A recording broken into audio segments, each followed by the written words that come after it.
Hello friend, हमारी आज की कहानी है बेटी सास को बनाई थी नौकरानी तो माँ ने सिखाया सबक। पति के गुजरने के बाद भवानी के बेटे ने उसे अपने साथ घर ले जाना चाहा, पर भवानी अपने पति की यादों के सहारे यहीं इसी गांव में ही रहना चाहती थी। इसलिए उसने बेटे से कहा, अभी नहीं आऊँगी, 1 साल तक तो यहीं रहने दे, बाद में सोचूंगी।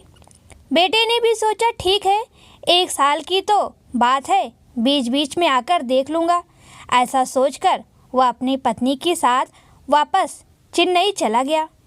पूरा घर खाली होने के बाद भवानी अकेले ही घर में रह गई। बीते हुए दिनों की यादों ने उसे आ घेरा। ऐसा लगता था कि जैसे कल ही की बात है। भवानी जब 18 साल की थी तभी उसकी शादी घनश्याम से हो गई थी। एकदम छुई मुई सी बनकर ढेरों सपनों को आंखों में सजाकर ससुराल में कदम रखा था। ससुराल में सब बहुत अच्छे थे। ससुराल में बहुत प्यार मिला था। कभी भी यह महसूस ही नहीं हुआ कि उसने अपना मायका छोड़ दिया है। घनश्याम तो उसे अपनी सखा समझता था। हर छोटी सी छोटी बात उसे बताता था। उसका बहुत ध्यान देता था। दिन पंख लगाकर ऐसे उड़े कि उस उड़ान भरने में सास ससुर पीछे रह गए, उन्हें छोड़कर चले गए थे। भवानी के भी 2 बच्चे हुए। लड़का बड़ा था अमित और प्यारी सी लड़की थी रचना। कब बच्चे बड़े हो गए पता ही नहीं चला। साल महीने गुजर गए जैसे कि रात सुबह के आते ही छिप गई हो। अमित इंजीनियरिंग की पढ़ाई पूरी करके नौकरी भी करने लगा और रचना ने बीएससी कर लिया। जब अमित के दोस्त राघव ने अमित से रचना की शादी के बारे में पूछा, उसका कहना था कि अगर घर में ऐतराज ना हो तो वह रचना से शादी करेगा। तब हमें महसूस हुआ कि हमारे बच्चे वाकई बड़े हो गए हैं। कहते हैं ना कि नेकी और पूछ पूछ। राघव जैसा लड़का चिराग लेकर ढूंढने पर भी नहीं मिलेगा। हम सब उसे अच्छे से जानते थे और रचना ने भी कोई ऐतराज नहीं किया था। बस फिर क्या, चट मंगनी पट विवाह हो गया। राघव के घर में भी सिर्फ माँ ही थी। अकेला लड़का था। गांव में खेती बाड़ी और एक पुश्तैनी मकान था। माँ गांव में ही रहती थी। राघव के पास कभी कभी आकर 10-15 दिन रह जाती थी। रचना शादी के बाद राघव के साथ हैदराबाद चली गई थी। अमित की शादी भी उसके साथ ही नौकरी करने वाली लड़की दिशा से हो गई। वो दोनों चेन्नई में रहने लगे। इतने सालों से भरा पूरा परिवार था। अब सभी पक्षियों के पर आ गए थे। वो अपने अपने ठिकानों को ढूंढते हुए अपनी मनचाही मंजिल की तरफ निकल गए और अंत में रह गए भवानी और घनश्याम। पहले तो दोनों को घर काटने के लिए दौड़ता था, परंतु दोनों अपने पुराने दिनों की यादों में जी लिया करते थे। अब उन खट्टी मीठी यादों में उन्हें अपनी मेहनत, मुश्किलें और उनसे उभरने के लिए किए गए संघर्ष याद आते थे। दोनों को कभी जी भर कर बातें करने का समय नहीं मिलता था।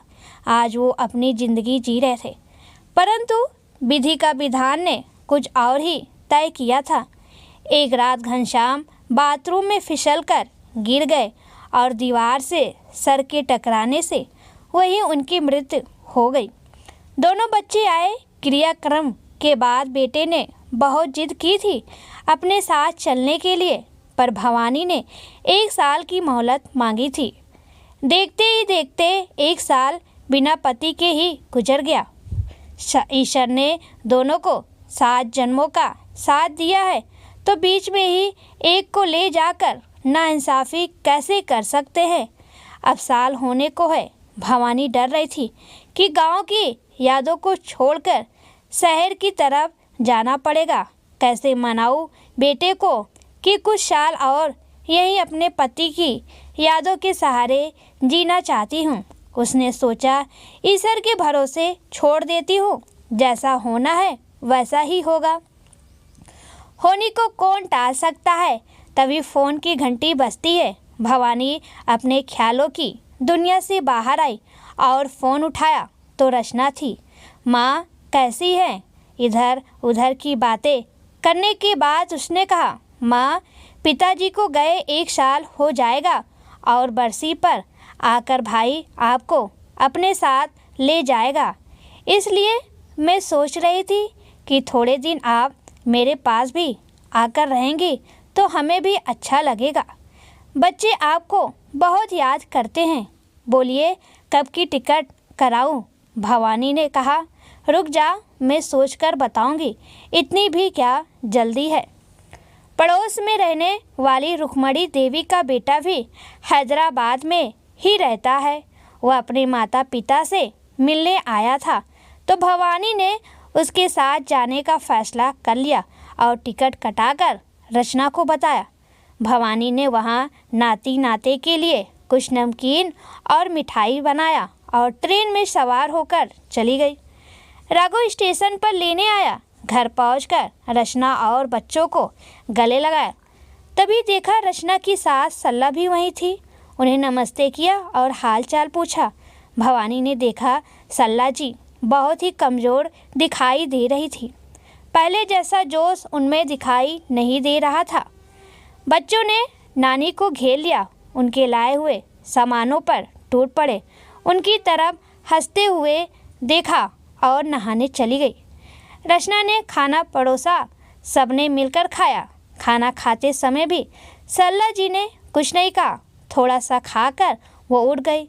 भवानी ने देखा सल्ला पूरे घर का काम अकेले ही कर रही हैं। झाड़ू पोछा कपड़ा धोना सब काम करके वो अपने कमरे में आराम करने गई ही थी कि रचना ने पुकारा, माँ जी आपने पेड़ों में पानी नहीं डाला है।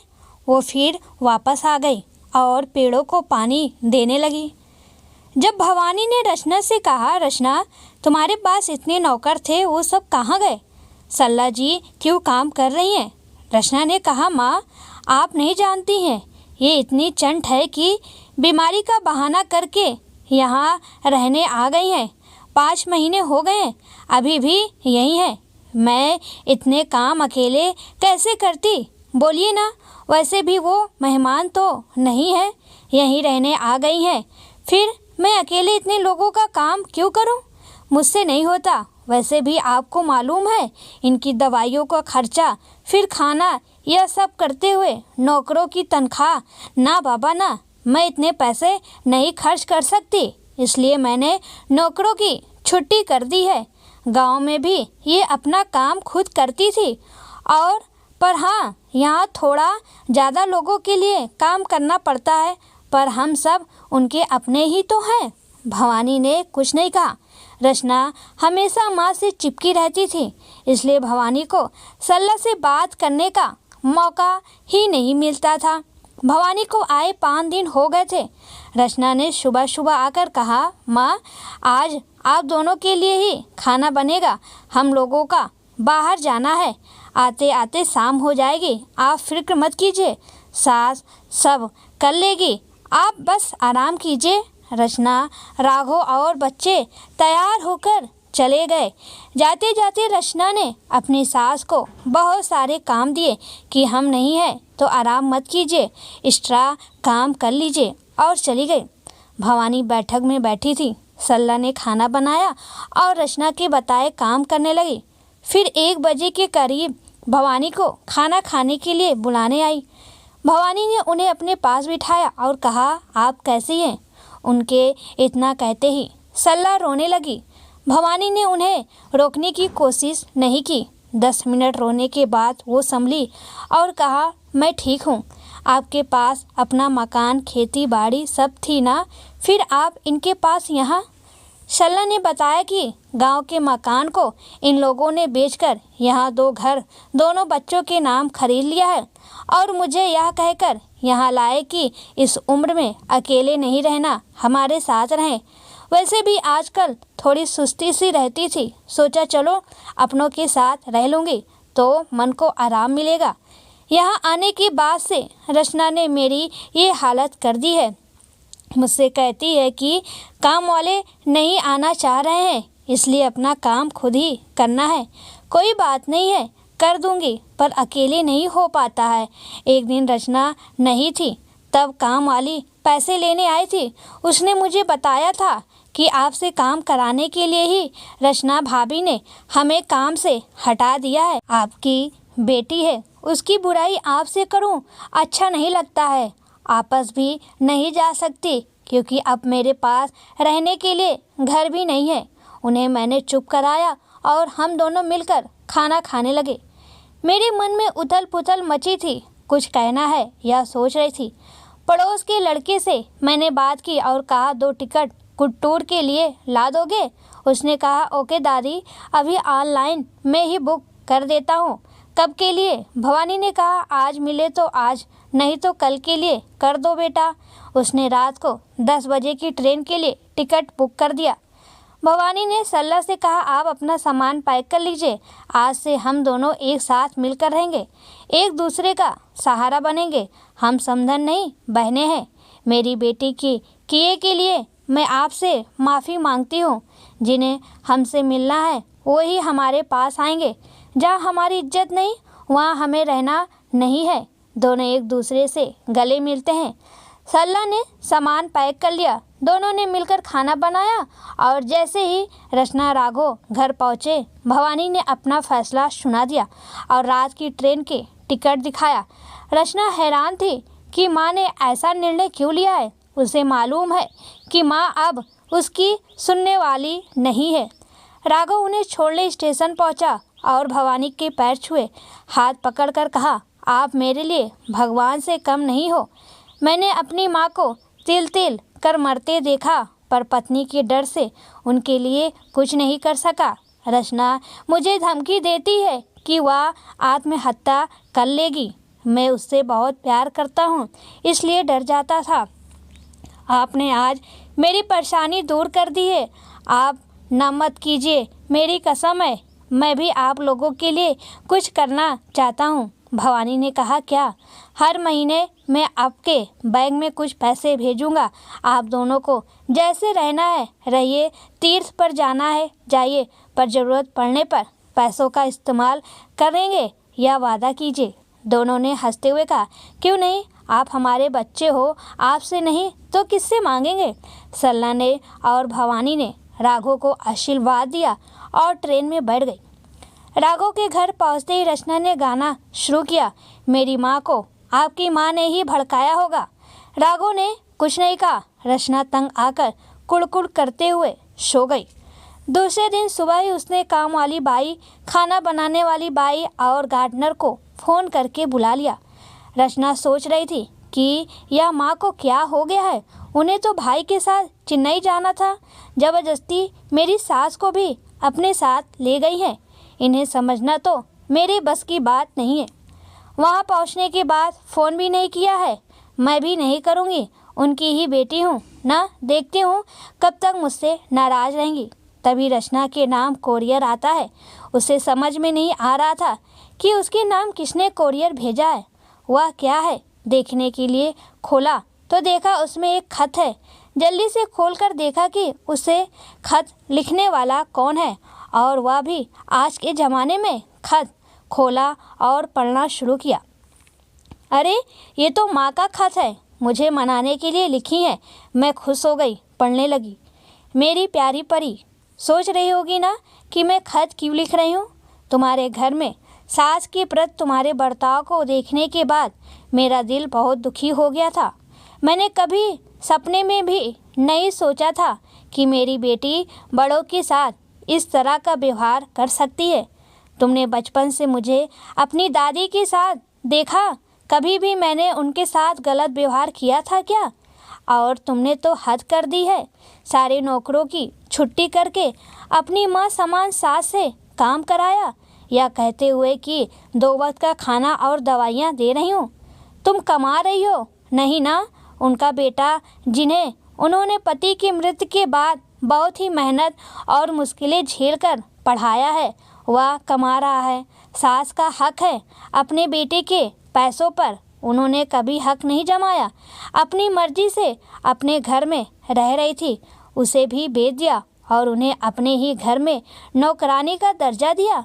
तुम छोटी हो पर कोई काम नहीं कर सकती हो, इसलिए घर भर में नौकर रखा। वो तुमसे बड़ी है, बीमार है, पर तुमने घर के नौकरों को हटाया और उनसे घर का सारा काम कराया। एक बार भी तुमने राघव के बारे में नहीं सोचा था कि माँ के लिए उसे कितना दुख होता होगा। मैंने फैसला कर लिया है कि तुम्हारा भाई मुझे अपने साथ उसके घर ले जाने के लिए कहेगा तो नहीं जाऊंगी, क्योंकि मेरे लिए दिए संस्कार तुम में है। तो तुमने इस तरह का व्यवहार अपनी सास के साथ किया है। तुम्हारी भाभी तो दूसरे घर से आई है, तुम्हारी देखा देखी वह भी ऐसे ही कुछ करे तो अच्छा हुआ परी बेटा, तुमने मेरी आंखें समय रहते ही खोल दी है। अब मैं मेरे मरने के बाद ही इस घर को बेचूंगी। तुम्हारी सास के समान बच्चों की बातों में नहीं आऊंगी।